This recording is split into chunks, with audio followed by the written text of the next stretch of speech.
Hi, how are you doing? My name is Vijeesh Mohan. I am one of the nurses working in this medical ward. I will be taking care of it today.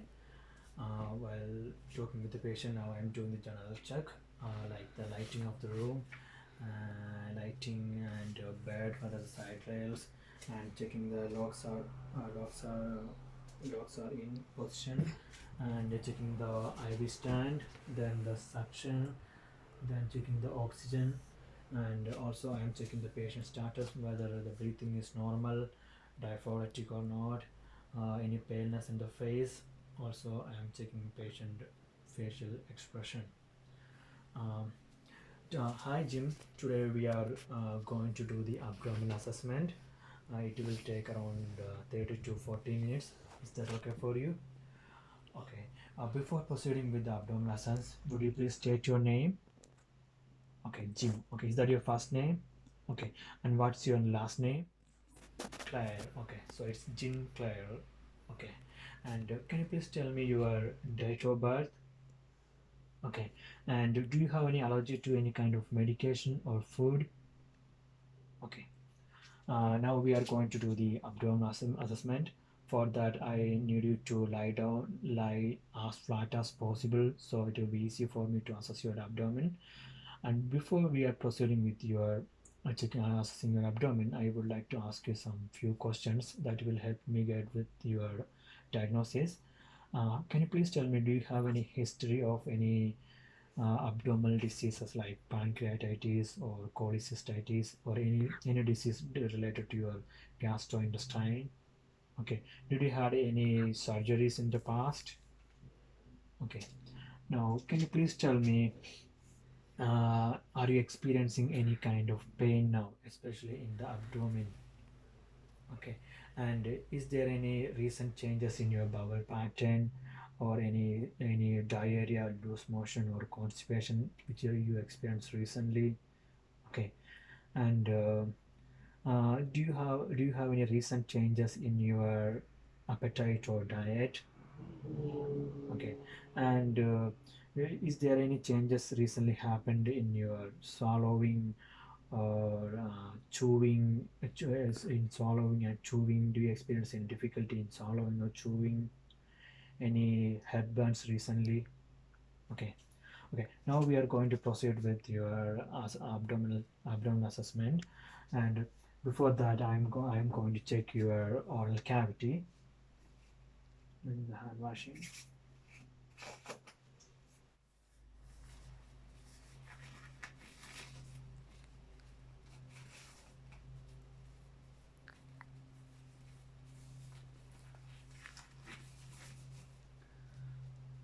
So for this, I'm going to. Can you please open your mouth? Okay.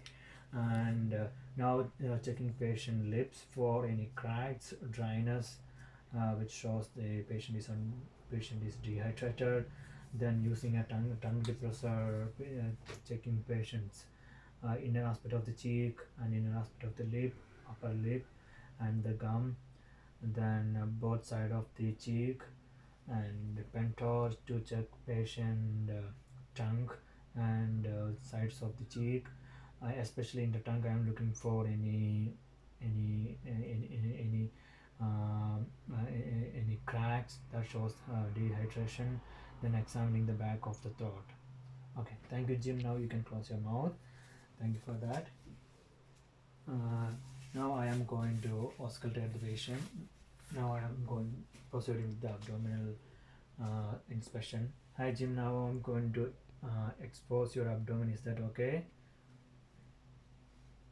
So only we are exposing the needed part, that's the abdomen, that's we are going to do the inspection. So in inspection, mainly I'm going to check the patient's skin color, contour, symmetry, and any edema is present.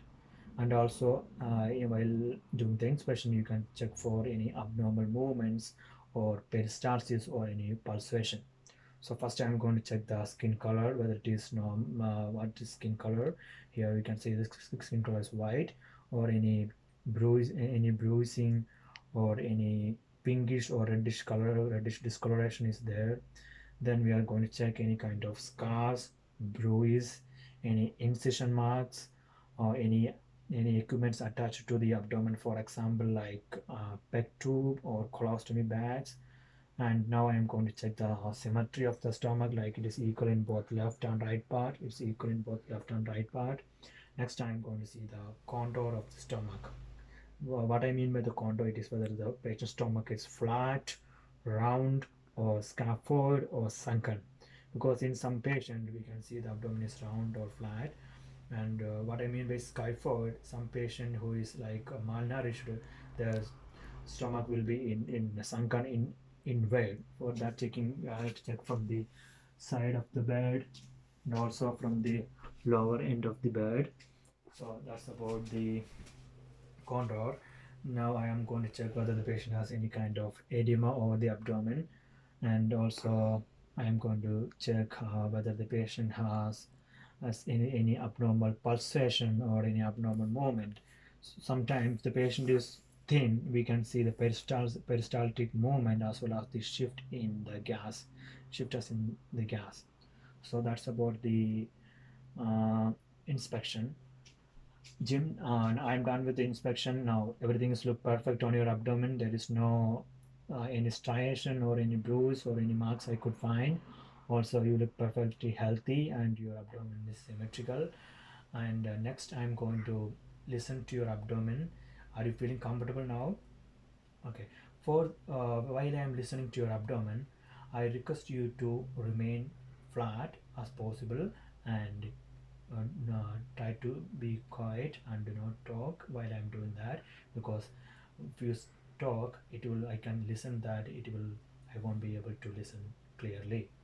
If you have any question while I'm doing the assessment, you can tap your hand so that I will get your attention. Also, if you felt any discomfort, you can let me know. For doing the auscultation,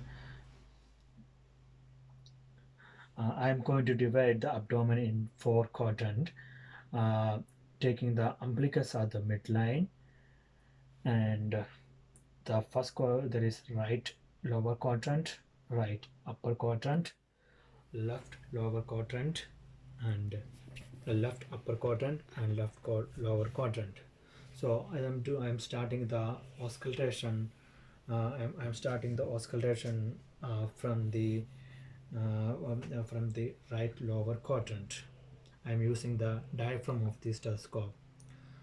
So I need to listen for 15 to 30 seconds, starting from the right lower quadrant, 15 to 30 seconds. Then slowly moving to the right upper quadrant.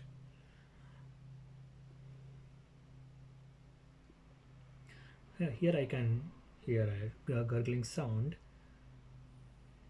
Yeah, it's gurgling sound is a normal vowel sound. It is high pitched. It's a cascading sound which occur irregular from 15 to 30 times per minute. Then going to the left upper quadrant, listening to 15 to 30 seconds, you can hear the sound. Then going to the left lower quadrant.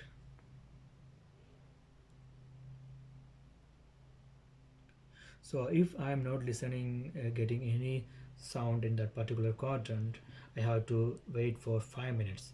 At the end of the 5 minutes, if I am not getting any sound, I can say the vowel sound is absent in that quadrant. In this case, in the left lower quadrant, I am not hearing any sound. So I can say the vowel sound is absent in left lower quadrant. That's about the auscultation of the vowel sound. So vowel sound mainly three types. One is the normal vowel sound, is a gurgling, high-pitched gurgling sound that occurs 15 to 30 times per minute. Another one is hyperactive sound. Hyperactive sound is a loud, high-pitched sound that shows increased motility, and the low hypoactive sound that occur 1 to 4 times per minute. Now we are going to listen to the patient vascular sound. These are abnormal sound that occur due to any occlusion of the occlusion of the valves or occlusion of the arteries. There are mainly four areas we listen to the vascular murmur. First is the abdominal aorta, then the right and left renal artery, then right and left iliac artery, then right and left femoral artery. In order to find the abdominal aorta, I need to locate the costal arch or costal arch. Costal arch is just below the sternum. That's the rib cage is pointing here. You can see a arch at the end of the rib cage just below the sternum. So this is the costal arch. So just below the costal arch is the abdominal aorta. So I need to listen to the abdominal aorta using the bell of the stethoscope for 15 to 30 seconds for any. I am actually looking for bruit. Bruit is a vascular murmur that heard due to any partial obstruction, occlusion, or vasoconstriction. Bruit is a squish squish sound. It's an abnormal sound. So that's the abdominal aorta. Everything look fine. I am not hearing any abnormal bruit. Next, I am looking at the renal arteries. Renal artery is, in order to find a renal artery, we have to see the base of the rib cage. So you can see this is the base of the rib cage. Here we find the abdominal aorta. So it is at the base of the rib cage. So this is the base of the rib cage. So both side you can see this is the right renal artery and the left renal artery. So I am listening to the right renal artery first for 15 to 30 seconds, then the left renal artery 15 to 30 seconds. Okay, I'm not listening any abnormal sound. Jim, this look good. Please look good. Please let me know if you have any discomfort. Okay, now I am going to listen the right and left iliac artery. Right and iliac artery is half inches below the umbilicus on either side. So this is the umbilicus, so half inches below on either side. So the right iliac artery and the left iliac artery. I'm going to listen to the right iliac artery first. 15 to 30 seconds. And the left iliac artery 15 to 30 seconds. After that, the last one is the femoral artery. Femoral artery you can listen on the inner aspect of the groin. So you can listen to the inner aspect of the groin. This is the right iliac artery, that inner aspect of the groin, and the left iliac artery, aspects of the groin. Look normal. So that's all about the vascular sound, which is an abnormal sound. Especially we are looking for bruit. Bruit is a vascular murmur that occur due to turbulent blood flow when there is a constriction, overdilation, or partial obstruction. If a bruit hear any of these landmarks, we should not palpate or percuss that area. Immediately we have to document and notify the physician, because it shows the patient have an abdominal aortic aneurysm, or you can say it's AAA, abdominal aortic aneurysm, or renal artery stenosis, or an occlusion of the femoral artery. So that's with the auscultation. Now I am moving with the palpation. In palpation, mainly I'm looking for first I'm looking for the warmth of the body, and any swelling, any masses, any lump, any tenderness. So same like auscultation, I am starting with the right upper quadrant, right lower quadrant, a gentle light palpation, right lower quadrant, slowly move to the right upper quadrant, slowly moving to the left upper quadrant. Jim, please let me know if you experience any pain when I'm touching. Okay, are you feeling comfortable? Okay, Then I'm going to the left upper quadrant again, moving slowly down to the left lower quadrant. So also I am using the back of the hand to touch, see the temperature of the body, it looks fine, and also checking the moisture. And so while I did the palpation, I couldn't find any abnormal masses, lump or swelling. And Jim, when I did the palpation, did you experience any pain? No. Okay. So next I am moving with the percussion. Same with the percussion, I am palpation, I am moving from the right upper quadrant all the way to left lower quadrant. In percussion, mainly we are looking for sound or vibration. So for that, I am using the I am using whichever finger you're comfortable. I'm using the middle finger and tap gently. Yes. Right lower quadrant, moving to the right upper quadrant,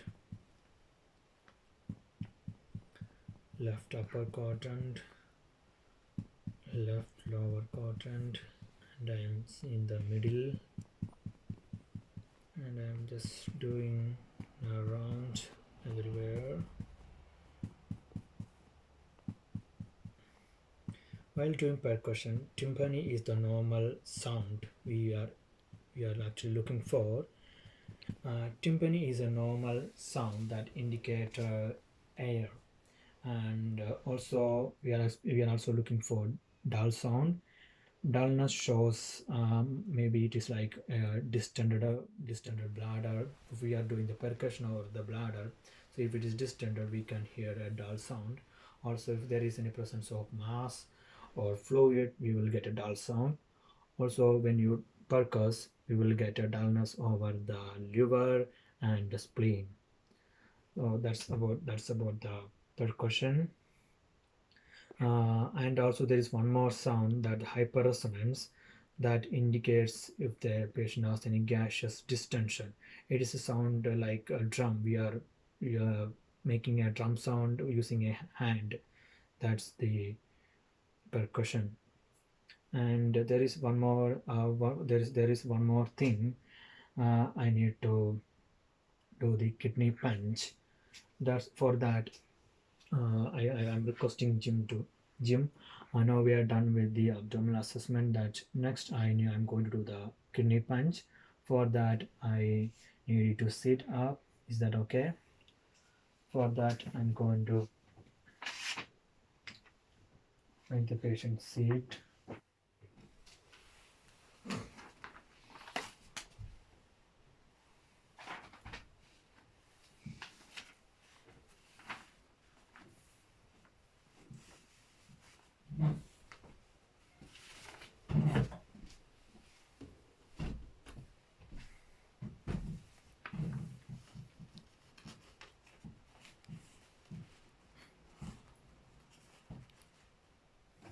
Okay. For that I'm going to.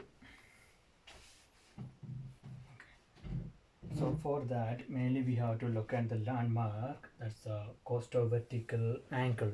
So the costo-vertical angle is at the 12th rib. You can see this is the 12th rib. So this is the costo-vertical angle. So this is the place where the kidneys are. So like this, there will be a kidney in the costo-vertical angle. So I need to do this kidney punch to assess whether the patient has any pain. So first I am doing the kidney punch. Just 1, 2. Jim, did you experience any pain when I did that? No. Okay. So why I am doing the kidney punch? It shows the patient has any issues with the kidney, any infection or any stones. When I do that punch, patient will experience the pain, and if he experiences a pain, I can understand that the patient is some issues with the kidney. Then I have to notify the doctor. Thank you, Jim. That's all with the abdominal assessment. So I hope you felt comfort when I did the process. I'm going to document all the findings I I got I'm going to document all the findings. I'm going to notify the doctor. Okay, and now I'm going to the nursing station, and here I'm placing the call bell near to you. If you need any assistance, you can contact me. I will come half an hour later. I will come with your medication. Thank you.